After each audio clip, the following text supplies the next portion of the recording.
Welcome back to Simple Why. Today's topic begins with a very familiar question, one you may have thought about but never really answered. You're eating a sushi roll, and it tastes exactly like crab, soft, slightly sweet, familiar. Everything feels normal. But then a small thought appears. What are you actually eating? The label says, Imitation crab, a name that sounds more like a warning than a description. And strangely, it's not hidden at all. It's everywhere, in supermarkets, in restaurants, in meals that millions of people eat every day without questioning. So if it's not real crab, why has everyone accepted it for decades?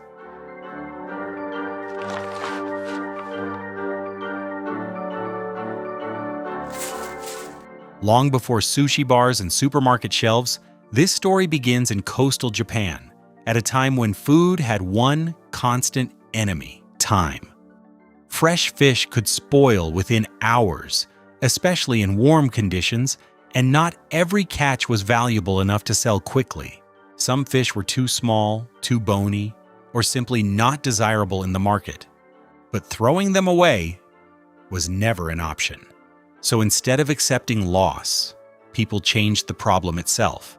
They cleaned the fish carefully, removed the bones, and ground the meat into a smooth paste. Then they washed it again and again, stripping away fats and pigments, leaving behind a clean, flexible protein base.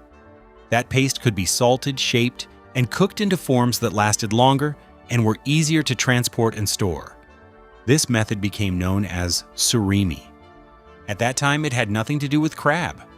There was no intention to imitate anything expensive or luxurious.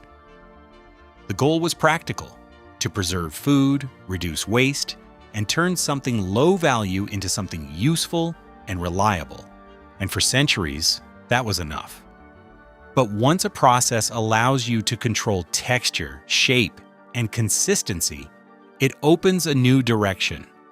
Because food is not only about ingredients, it is about how it feels when you eat it. And that quiet shift is where this story truly begins to change. The confusion often begins with a single word: imitation. It sounds like a warning. It makes people think of something fake, something trying to trick them. Before even taking a second bite, the mind jumps to conclusions: lower quality, less real, maybe even dishonest. But this is where the misunderstanding starts.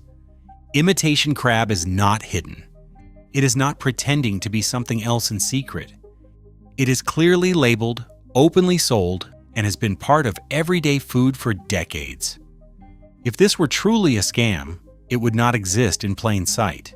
Products that rely on deception usually avoid attention. This one does the opposite. So the real question is not whether it is fake or real. The better question is, what problem is this product trying to solve? Because imitation crab was never designed to replace real crab in a perfect way. It was created to offer something consistent, affordable, and easy to use. Real crab can be expensive, seasonal, and difficult to prepare.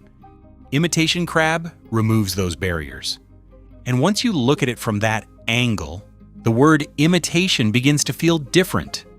It stops sounding like an accusation and starts sounding like a description, not a lie, but a choice.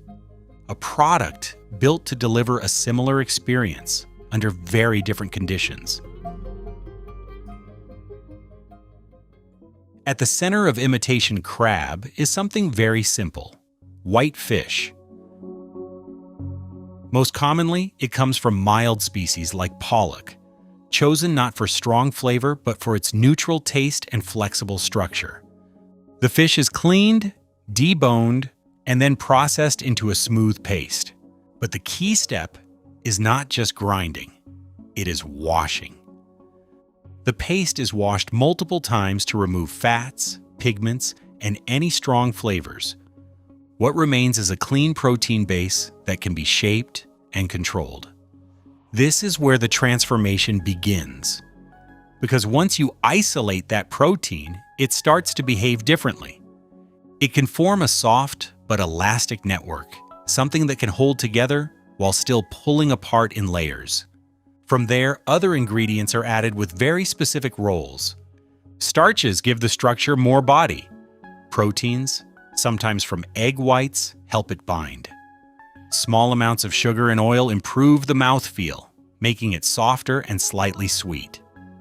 Then come the finishing signals, flavorings that suggest seafood, and the red outer layer that visually reminds you of crab. But here's the key idea. Imitation crab is not trying to recreate a crab. It is trying to recreate the experience of eating one. Because when you take a bite, your brain does not process flavor first. It processes texture. The way the food breaks apart, the way it resists slightly, the way it feels between your teeth. Your mouth reads texture before flavor. An imitation crab is carefully designed to get that part right.